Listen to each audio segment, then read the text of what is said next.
नमस्कार मेरे प्यारे विद्यार्थियों। अरदास क्लासेस के इस प्लेटफॉर्म पे एक बार फिर से आपका बहुत बहुत स्वागत है। और लास्ट क्लास में हम लोगों ने कॉन्स्टिट्यूशन के इंट्रोडक्टरी क्लास के रूप में किस तरह से उसका फॉर्मेट है और फॉर्मेट में पार्ट्स को हमने देखा था, पार्ट 1 और उसके अंदर में आने वाले आर्टिकल्स, और फिर इसी तरह से पार्ट 2 और फिर उसके अंतर्गत आने वाले आर्टिकल्स। बेसिकली हमने डिस्कशन किया था पार्ट 1 में इंडिया को लेकर के कि सबसे पहले कंट्री के बारे में बताया गया कि इंडिया एज अ कंट्री कैसा कंट्री है in the context of politics या political science you can say. क्या इंडिया, अगर हम नॉर्मली कहते हैं कि एक देश है, तो क्या पॉलिटी में भी उसको एक कंट्री के रूप में ही लिया जाता है? तो वहाँ पर एक स्टेट की बात की जाती है और उसके अंदर जो भी इसकी टेरिटरी है, जो इसके प्रोविंसेज हैं, जो इसके क्षेत्र हैं, जिसमें कि भारत में एक फेडरल सिस्टम को अपनाया गया है जिसको क्वासी फेडरल कहा जाता है, क्योंकि केंद्र को ज़्यादा शक्तियाँ दी गई हैं। तो उसके अंतर्गत क्या क्या चीज़ें शामिल, हमने आर्टिकल 1 से लेकर के 4 तक पार्ट 1 में डिस्कशन किया था, जिसमें कहा था कि आर्टिकल 1 में दिया गया है कि इंडिया के जो टेरिटरी हैं उसके नाम और किस तरह से उसका फॉर्मेशन हुआ है। सेकंड में किया गया कि न्यू स्टेट फॉर्मेशन कैसे करेंगे जब कोई नया क्षेत्र भारत एडॉप्ट करता है, ऑक्युपाई करता है। तीसरे में दिया था हमने कि जब पहले से जो स्टेट है अगर उसको मॉडिफाई करके न्यू स्टेट, नया नाम, कोई बाउंड्री चेंज करके नए तरीके से उसको रिकॉग्नाइज करना चाहते हैं तो उसके लिए प्रोविजंस दिया गया था। और फोर्थ आर्टिकल में हमने पढ़ा था कि जब स्टेट बनाया जाए, स्टेट फॉर्मेशन के समय, तो शेड्यूल 1 और 4 और आर्टिकल 2 और 3 को ध्यान में रख कर के बनाया जाए, ताकि राज्यसभा की सीटों का डिस्ट्रीब्यूशन पर्टिकुलर तरीके से हो और साथ ही साथ राज्यों को मिलने वाली अन्य जो फैसिलिटीज़ हैं उन सबको भी ध्यान में रखा जाए। आज हम लोग उस कड़ी को आगे बढ़ाते हुए, ये पार्ट 1 में था, पार्ट 2 में हमने 5 से 11 का देखा था, उसको भी मैं थोड़ा बोल देता हूँ आपको ध्यान में आ जाए। 5 to 11 में हमने देखा था कि 1950s में किस तरह से जो भारत में थे वो भारत का मेंबर माना जाएगा, और उसके बाद फिर आर्टिकल हमने 6 में देखा था कि जो डिवीजन के बाद उस तरफ से यानी पाकिस्तान की तरफ से इंडिया आ चुके थे उनके लिए प्रोविजंस सिटीजनशिप का। फिर इसी तरह से 7 में दिया गया कि जो इंडिया से पाकिस्तान को उस समय डिवीजन के दौरान चले गए थे और फिर अगर वो फ्यूचर में कभी वापस आते हैं उसके लिए प्रोविजंस की बात की गई। फिर 8 में आउटसाइडर के लिए किया गया। फिर 9 में रखा गया कि जो किसी और कंट्री में उन्होंने एनआरआई के रूप में अपने आप को स्थान ले लिया या वहाँ का सिटीजनशिप ही ले लिया तो इंडिया का सिटीजनशिप अपने आप ही फिनिश हो जाएगा। नो सिटीजनशिप करके याद करवाया था। और 10 में दिया गया था कि सिटीजनशिप बनाए रखने के लिए जो भी आपके अंदर वो एबिलिटी होनी चाहिए राष्ट्र के प्रति, वो बनाए रखना चाहिए, उन शर्तों को, उन टर्म एंड कंडीशंस को मेंटेन रखने का प्रयास करना चाहिए। और लास्ट में हमने बात की थी आर्टिकल 11 का, जिसमें हमने कोशिश की थी आपको बताने का कि सिटीजनशिप पे जो फाइनल राइट होता है वो पार्लियामेंट का होता है और पार्लियामेंट ही डिसीजन लेगा कि एक इंडिया जैसे कंट्री में जहाँ की सिंगल सिटीजनशिप की बात की गई, क्या वहाँ पर भी कुछ ऐसा प्रोविजंस हो सकता है जिसमें ड्यूअल भी मिल सकता है? ये सांसद डिसाइड करेगा, पार्लियामेंट को अंतिम राइट। तो हम सभी लोगों ने देखा पार्ट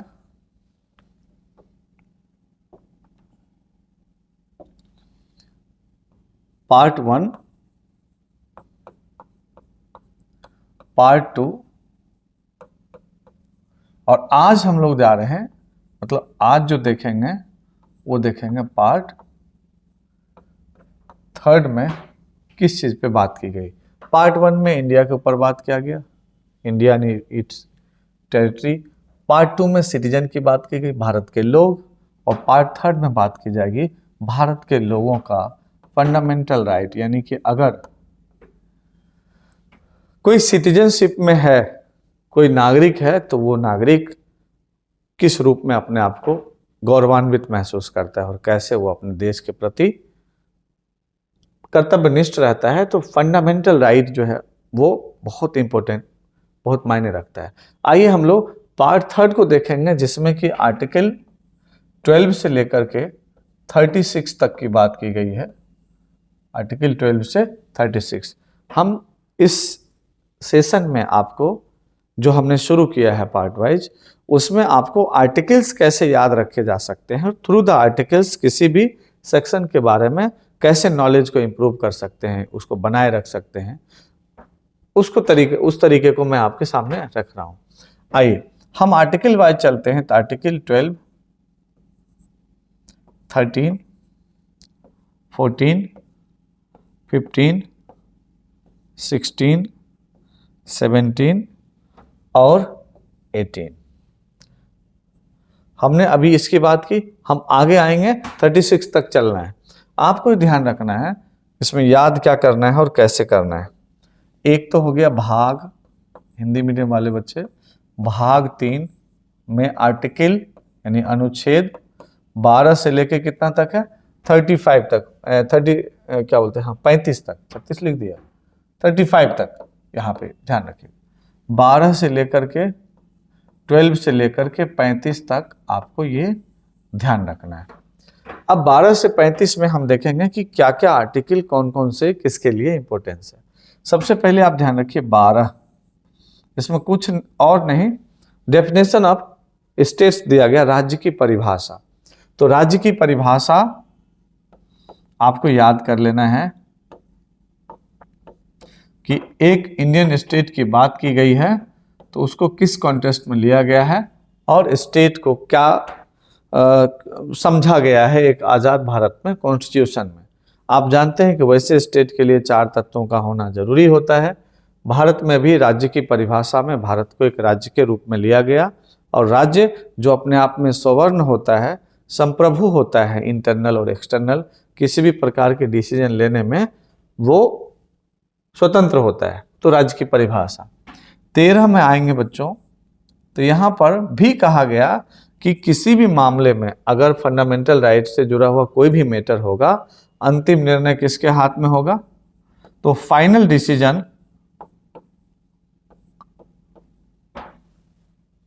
अंतिम निर्णय जो होगा वो संसद के पास होगा। पार्लियामेंट ही डिसाइड करेगी फंडामेंटल राइट को किस हद तक घटाया बढ़ाया जा सकता है, क्या फंडामेंटल राइट में अमेंडमेंट हो सकता है, फंडामेंटल राइट की चीज़ों को इम्प्रूव करके इंक्रीज किया जा सकता है। ये सारे जो निर्णय है फाइनली किसके हाथ में होगा, पार्लियामेंट के पास होगा। तो 12 और 13 तो आप ऐसे याद कर लीजिए पार्ट 3 में। उसके बाद बच्चों 14 से लेकर के 18 तक, 14 से लेकर के 18 तक आप ध्यान रखिए, ये राइट टू इक्वलिटी है। फंडामेंटल राइट संख्या 1, अधिकार का नाम है समानता का अधिकार, राइट टू इक्वलिटी। जो इक्वलिटी, राइट टू इक्वलिटी जो है, यह किस तरह की इक्वलिटी की बात करता है, इस पे हम लोग इसमें विचार करेंगे। तो सबसे पहले देखो आर्टिकल वाइज आपको ध्यान रखना है। आर्टिकल 14 कहता है कि कानून के समक्ष समानता और कानून का समान संरक्षण करना है, यानी कि इक्वलिटी बिफोर लॉ, और उसको सबको पालन करना है।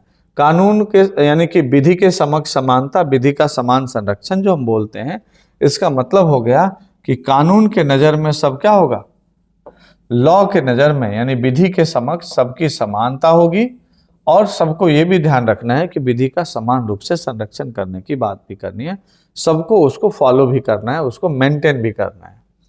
15 में कह रहा है कि अब यहाँ पे बोल दिया कि इक्वलिटी बिफोर लॉ है, फिर इक्वलिटी कह रहा है कि किस आधार पर हम मानेंगे कि इक्वलिटी हो या होनी चाहिए।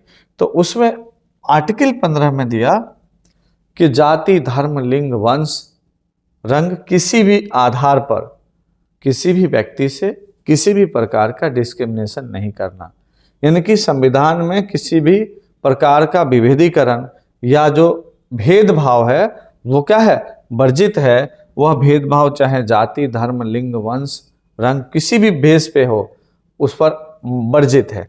यानी कि किसी भी सॉरी, प्रकार के भेदभाव को वर्जित किया गया संविधान में, भेदभाव को वर्जित किया गया है। अब वो भेद चाहे जाति के आधार पर हो, जन्म के आधार पर हो, लिंग के आधार पर हो, वेशभूषा के आधार पर हो, रंग के आधार पर हो, आपको वर्जित है।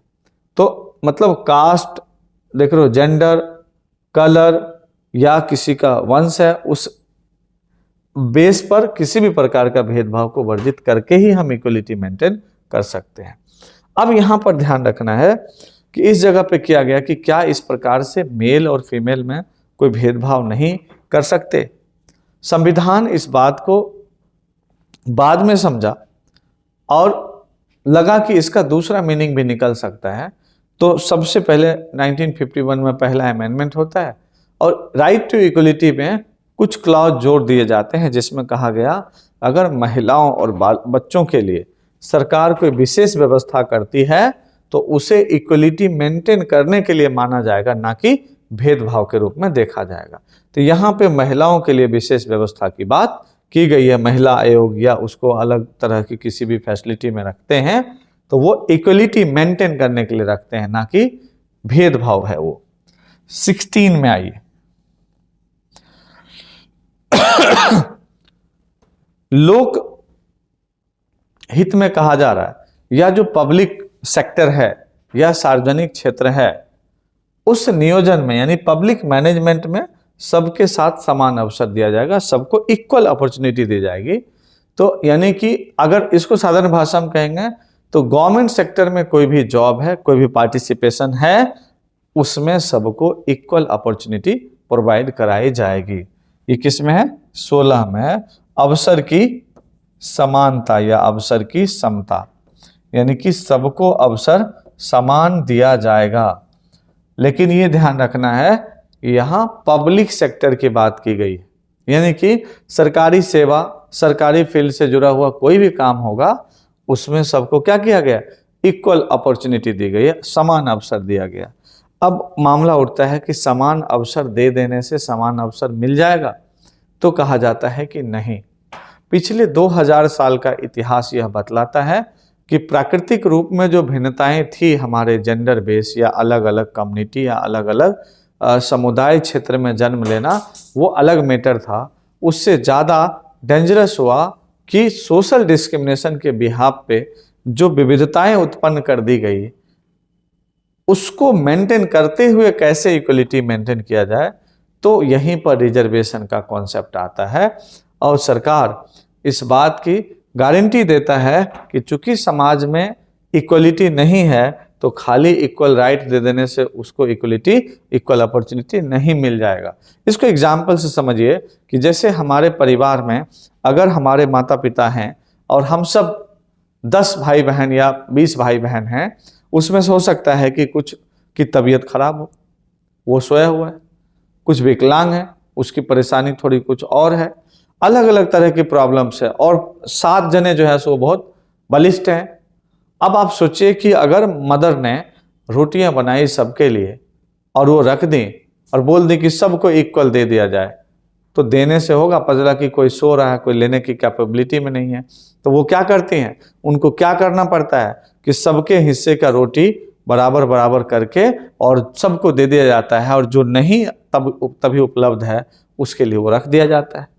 रिजर्वेशन उसी तरह का है कि ऐसा ना हो कि हम भीड़ में चीजें कह दिए और जाओ फाइट करके जिसको लेना है ले लो। तो इक्वल अपॉर्चुनिटी बोलने के साथ साथ इम्प्लीमेंटेशन कैसे हो, उसी के लिए रिजर्वेशन का कॉन्सेप्ट लाया गया कि संविधान के निर्माताओं ने 14% रिजर्वेशन शेड्यूल कास्ट के लिए और शेड्यूल ट्राइब के लिए जो 8% का रिजर्वेशन मूल संविधान में वर्णित किया गया, वो इसी वजह से कि अवसर की समानता को मेंटेन करने में ये बहुत पीछे हैं, कैसे उसको आगे ला करके साथ लेकर के चला जाए ताकि सामाजिक समरसता और एक सस्टेनेबिलिटी हमारे जो सौहार्द का है वो हमेशा के लिए बना रहे।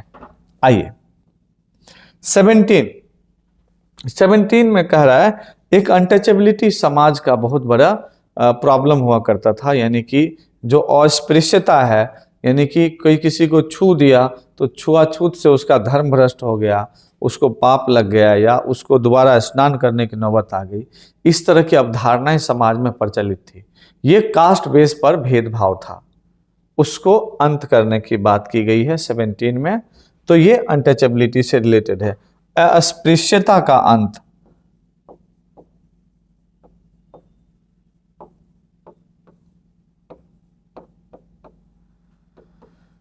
तो जो अनटचेबिलिटी है उसका अंत। और 18 में है उपाधियों का अंत। उपाधियों का अंत का मतलब समझिए, कोई भी टाइटल है, कोई भी किसी तरह का विशेष अपने नाम के साथ जोड़ लेते हैं, जिससे सामाजिक डिस्क्रिमिनेशन, समाज में विभेद उत्पन्न होता है, दिखाई देता है कि ये व्यक्ति कुछ फला टाइप का है, कुछ अलग है। यह विभिन्नता, यह जो विषमता है ये ना हो, इसलिए उपाधियों का, ऐसी उपाधि जो समाज में समानता की कड़ी को तोड़ता हो, उसका अंत करने की बात इसमें किया गया। अब कोई नाम के आगे महाराजा धीराज, परम भट्टारक, ज्योतिराव राव फूले पधार, इस तरह का कुछ नाम रख दिया तो उससे लगता है कि वो कुछ अलग टाइप के लोग हैं, तो इससे आपको बचने के लिए कहा गया। अभी भी कई तरह के होर्डिंग और वो चीज़ें लगा करके कुछ चलते हैं, तो वो यहाँ पे बैन है कि उससे सामाजिक विषमता उत्पन्न होती है, समानता को ठेस पहुंचता है, ये ना हो। लेकिन साथ ही यह भी कहा गया कि कुछ ऐसी उपाधि जो समाज में एक अच्छा मैसेज देता हो, सोशल वेलफेयर में हो, लोग इंस्पायर हो, वैसे उपाधियों का होना भी जरूरी है, वैसी उपाधि रहेंगी। जैसे भारत रत्न की उपाधि हो गया, या फिर किसी को अलग अलग तरह के पुरस्कारों से नवाजा जाता है, ये पद्म विभूषण, ये पद्म श्री अवार्डेड हैं, तो उस तरह के उपाधियों का होना जरूरी है ताकि लोग इंस्पायर होकर के समाज में आगे बढ़ने की कोशिश करें। अब देखिए 12 से लेकर के हम 18 तक, 18 तक आ गए हैं, जिसमें 12 और 13 को हमने पहले ही छांट दिया था कि आप इसको राज्य की परिभाषा और इसको संसद के रूप में लीजिए कि अंतिम निर्णय वो ले लेगा। पहला जो संवैधानिक हमारा जो फंडामेंटल राइट है वो है समानता का अधिकार, और यह समानता का अधिकार ध्यान रखेंगे फर्स्ट फंडामेंटल राइट है। ऐसे करते करते हम 6 तक जाएंगे, और 6 तक जाने के बाद फिर हम देखेंगे कि निजता का अधिकार को भी कैसे सुप्रीम कोर्ट ने इसको जोड़ा है संविधान में। आइए, फंडामेंटल राइट संख्या 1 जो था वो आपने देख लिया, 14, 14 से लेकर के 14, 15, 16, 17 और 18 तक में आपने देखा। अब हम फंडामेंटल राइट संख्या 2 पे आ रहे हैं, जो कि 19 से लेकर के 19, 20, 21 और 22 तक में है। अब आपको ध्यान रखना है कि फंडामेंटल राइट संख्या जो 2 है, इसे बोलते हैं स्वतंत्रता का अधिकार।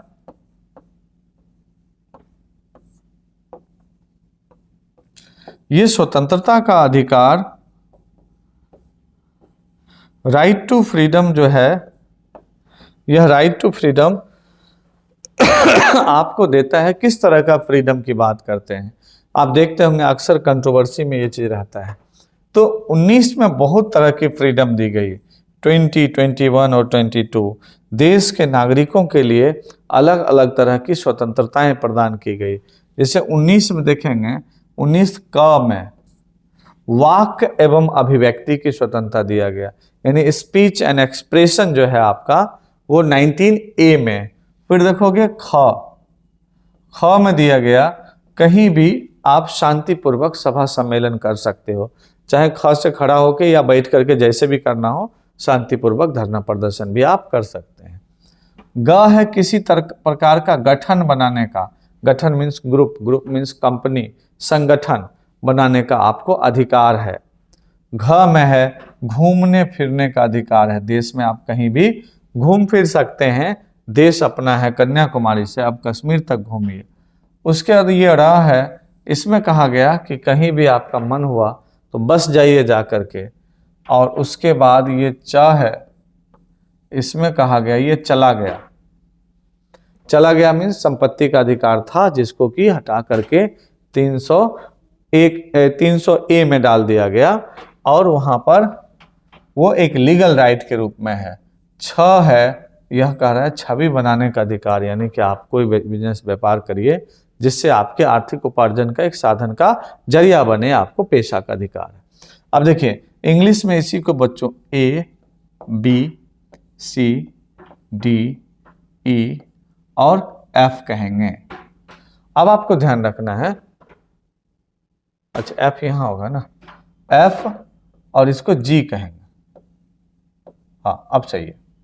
अब देखिए 19A में दिया स्पीच एंड एक्सप्रेशन, 19B में दिया आपको कोई भी कॉन्फ्रेंस, कोई भी धरना प्रदर्शन करते हैं वो करने का राइट दिया गया। C में दिया आप किसी भी प्रकार का ग्रुप या कंपनी बना सकते हैं। D में दिया राइट टू वॉक है, आप पूरे देश में कहीं भी घूम फिर सकते हैं। E में दिया सेटलमेंट, कहीं भी आप अपना सेटलमेंट बसा सकते हैं, जमीन खरीद सकते हैं देश के किसी भी हिस्से में। F फिनिश हो गया, चला गया। और G आप कोई भी काम कर सकते हैं आर्थिक उपार्जन के लिए। तो इस तरह से आपको इतने तरह की स्वतंत्रता दी गई है। इंग्लिश वाले भी क ख ग घ थोड़ा बहुत तो हिंदुस्तान में सीखे ही होंगे। क से वाक बोलने की, स्पीच की। ख से खड़ा होकर के शांतिपूर्वक या बैठ करके शांतिपूर्वक सभा सम्मेलन कर सकते हैं, धरना प्रदर्शन करना हो। ग ग्रुप या गठन बनाने का, और घ दे दिया घूमने फिरने का। अंग दिया कहीं गए घूमने, मन कर गया वहीं पे एक प्लॉट खरीदे और वहीं पे बस गए। च चला ही गया। और छ है अपनी छवि बनाने के लिए आप बढ़िया बिजनेस व्यापार करने का आपको अधिकार है। 19 फिनिश, 20 में आइए।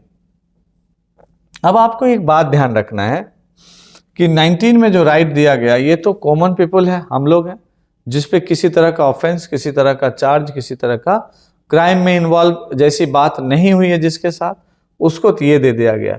20 में कहा जा रहा है कि ऐसे लोगों को भी अधिकार दिया गया है जो किसी तरह का एक्यूज हो गए, कहीं किसी क्राइम में इन्वॉल्व हो गए, उनका नाम आ गया है, उसको भी फंडामेंटल राइट दिया गया है कि ऐसा नहीं वो भी देश का नागरिक ही है, उस इल्जाम के प्रूफ हो जाने के बाद वो जेल जाएगा, फिर छूट के आएगा, फिर वो आम नागरिक हो जाएगा, और अगर वो इल्जाम बेबुनियाद है तो वो वैसे ही देश का नागरिक है। तो ये ध्यान रखना है कि कॉमन मैन में ये आप देख रहे हैं। आइए इसमें देखते हैं। 20 में कह रहा है कोई भी व्यक्ति अगर किसी अपराध में संलिप्त है,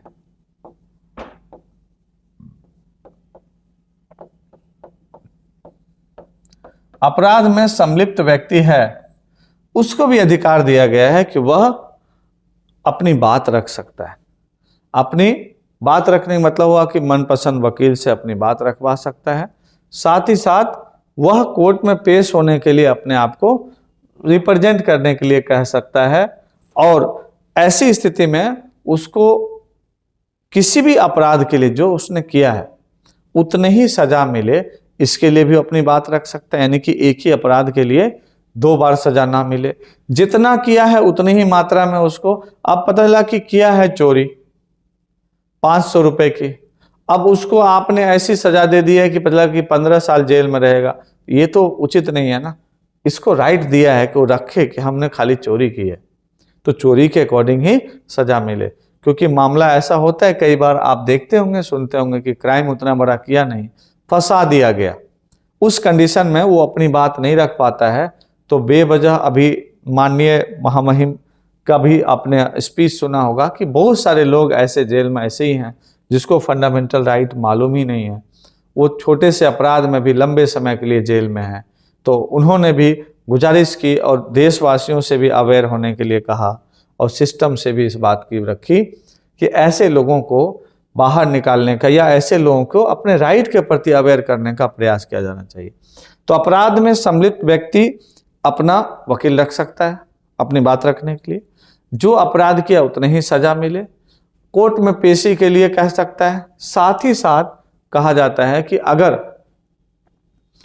उसको कोई अपराध किया है तो उसको डबल सजा ना मिले, जितना है उतने ही में, और जितना अपराध किया उतने ही सजा मिले। ये आप 19 वाला देखें नॉर्मल लोगों को, कॉमन लोगों को, और ये अपराध में संलिप्त हो जाने पर। एक इसी में आ जाता है कि कहीं कहीं पे लिखा हुआ आप देखेंगे पोस्टमार्टम का भी राइट है, ये इसी में आ जाता है। 21 आइए, जो सबसे इंपॉर्टेंट माना जाता है यह है जीवन का अधिकार, जीवन का अधिकार। इस हिंट्स के बाद आप लोग, मैं पूरा यकीन करूंगा कि आप लोग चाहे किसी भी बुक को पढ़ रहे होंगे, पॉलिटी में एक बुक बहुत फेमस है, आप सब जानते ही हैं, उनकी बुक को भी पढ़ रहे होंगे, तो आप इस हिंट्स के जरिए वहाँ डिटेल्स देख सकते हैं, तो आपको याद करने में सुविधा होगी। मेरा एक ही उद्देश्य है कि कैसे सिंप्लीफाई किया जाए, कम से कम चीज़ों में लेकर के पहले जनरलाइज किया जाए चीज़ों को, और उसके बाद फिर लेवल लेकर के आप उस पर आइए, आसानी से आप चीज़ों को कर जाएंगे, और क्वेश्चन भी एक से एक जो क्वेश्चन होता है इसमें उसको सॉल्व कर जाएंगे। लेकिन कॉन्सेप्ट क्लैरिटी और छोटी छोटी चीज़ों में अगर आप फंसे हुए हैं, क्लैरिटी नहीं है, तो आप कितनी भी मोटी बुक, कितनी भी बार पढ़ते हैं, प्रॉब्लम ये हो जाता है कि कुछ बातें आप याद कर लेते हैं लेकिन उसके मार्मिक चीज़ों को नहीं समझ पाते, तो क्वेश्चन सॉल्व नहीं होता। आइए, जीवन का अधिकार मतलब क्या? जीवन आपका है, आपके जीवन से जुड़ा हुआ हर पहलू आपका होना चाहिए, इसलिए इस जीवन को थ्रेट पहुंचाने वाला हर एक्टिविटी इस राइट का उल्लंघन माना जाएगा। इसका मतलब कि जीवन को थ्रेट कौन कौन, अब जीवन का आपका है मतलब, तो आपको अपने मनपसंद जीवन साथी चुनने का भी अधिकार है, आपको स्वच्छ पर्यावरण का भी अधिकार है, आपको कहीं भी घूमने फिरने या किसी तरह का, जो हमने पहली बात की, आपको अपने जीवन से जुड़ा हुआ हर निर्णय लेने का अधिकार है, बशर्ते कि आप वयस्क हो, आप निर्णय लेने में स्वतंत्र हो। इसके बाद कहा जाता है कि आजकल कई सारी ऐसी स्थिति आई जिसमें अब इंटरनेट के अधिकार को भी जीवन के अधिकार से ही जोड़ दिया गया, और सबसे बड़ी बात है शिक्षा। माना जाता है कि शिक्षा के बिना जीवन अधूरा है, जीवन जीवन नहीं होता है। मनुष्य को मनुष्यता प्रदान करने में शिक्षा का बहुत बड़ा रोल है, अदरवाइज कितना बेहतर नागरिक हैं आप सोच सकते हैं। तो उस कंडीशन में 2002 में इसको भी जोड़ा गया, और शिक्षा का अधिकार को फंडामेंटल राइट में जोड़ करके उसको भी जीवन के साथ जोड़ा गया। तो इसको भी आप ध्यान रखेंगे कि जीवन का अधिकार यानी कि जीवन से जुड़ा हुआ जितना पहलू है आप एक कॉन्सेप्ट में रख सकते हैं, सारा आपका है, आपको वो अधिकार है उसको। हाँ, ये ध्यान रखिए, जीवन आपका है तो मरने का अधिकार नहीं है, समझ रहे हैं ना? हाँ, आप सोचेंगे कि जीवन हमारा, जब आप कह रहे हैं मार देते हैं खुद को, नहीं, मर मर के जिए लेकिन जीते रहिए, मरना नहीं है। आइए 22 में 22 को कहा जाता है कि किसी की भी गिरफ्तारी होती है तो अरेस्ट से रिलेटेड जो प्रोविजंस हैं कि गिरफ्तारी के संबंध में कुछ आपको राइट दिया गया है कि भाई गिरफ्तारी आपकी किस तरह से होती है। जैसे सामान्य नियम के तहत गिरफ्तारी होती है, आपके खिलाफ वारंट जारी है, आपको उसलिए आपको गिरफ्तार करने पुलिस आई है, तो आपको वो पुलिस अपना वारंट दिखाएगा, नोटिस, कारण बताएगा किस लिए आपको अरेस्ट करने आए हैं। 24 आवर के अंदर आपको मजिस्ट्रेट के सामने पेश करेगा उचित कारण के साथ। अगर दूर, पता ना, दिल्ली से क्राइम करके आप भाग गए, मिजोरम में है या केरला में है, तो लाने का समय नहीं जोड़ा जाता, उसमें यात्रा का समय हटा करके फिर 24 घंटा लिया जाता है। तो आप ध्यान रखें, कुल मिलाकर के अगर नॉर्मल सामान्य नियम के तहत अगर गिरफ्तार किया गया है तब तो आपको देगा सुविधा कि भाई आप 24 घंटा वकील के सामने पेश कीजिए, आपको अपनी बात रखने दिया जाएगा और साथ ही साथ कारण बताया जाएगा, कारण बताओ, अपनी बात रखो, मजिस्ट्रेट के सामने पेश किया जाएगा 24 घंटे के अंदर। लेकिन कहा जा रहा है शक के बिना पर, यानी कि प्रिवेंशन डिटेंशन की बात हो रही है ना, उस कंडीशन में जब आपको किसी शक के बिहाफ पे कहा जाता है कि पहले ही आपको अरेस्ट किया जा रहा है कि आप कोई क्राइम ना करवा दें या आप कुछ ऐसा ना कर दें, प्रिवेंशन डिटेंशन कहा जाता है, उस स्थिति में आपको कारण नहीं बताया जाएगा। यानी कि आपको उस स्थिति में बस ये बताया जाएगा कि आप घर पे रहें, कुछ ऐसा होने की संभावना है, लॉ एंड ऑर्डर बिगड़ सकता है, बस इतना मुंह से बोल दिया वही बहुत है, लिखित में जरूरी नहीं है सूचना देना। तो एक तो सामान्य नियम के तहत गिरफ्तार किया जाता है और एक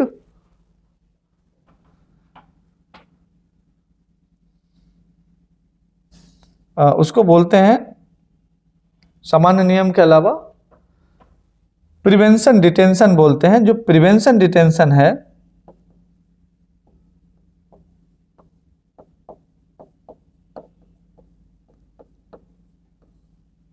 उसको एक तरह से शक के बिहाफ पे, आपके पहले के रिकॉर्ड को देख करके कि भाई आप पहले में बहुत सारे आप पे कार्रवाई हो रखी है, केस चल रहा है, फिर आप ऐसे लीडर हैं जो बयानबाजी करेंगे गलत तरीका का, तो उस कंडीशन में आपको किया जाता है। तो वैसी स्थिति में आपको बताया नहीं जाएगा कारण क्या है, और वकील और मजिस्ट्रेट के सामने ये सब चीजें नहीं होंगी। यानी जो सुविधा आपको सामान्य नियम के तहत मिलता है इसमें नहीं मिलेगा। उदाहरण ले लीजिए, कई बार देखते हैं कहीं कोई घटना हो गई, कुछ लीडर जा रहे होते हैं तो उसको रास्ते में अरेस्ट कर लिया जाता है, नहीं आप घटनास्थल पर मत पहुंचिए। वजह क्या, वहां जाके और लॉ एंड ऑर्डर ना बिगाड़ दें। अभी देखेंगे जम्मू कश्मीर में कई सारे ऐसे डिसीजन लिए गए जिसमें कि हाउस अरेस्टिंग की चीजें सामने आई, उसमें कारण नहीं, कारण एक ही रहता है, लॉ एंड ऑर्डर फेल हो सकता है। आपको घर में ही बंद करके भले ही चाय पिलाइए आप या आपको वो पिलाएं, लेकिन आपको कहीं जाना नहीं है, बस आराम से रहिए। हाउस अरेस्टिंग की स्थिति बोलते हैं। तो ये ध्यान रखिए कि किसी होने वाली घटना के संदेह में अगर आपको अरेस्ट किया जाता है तो वो ये स्थिति होती है।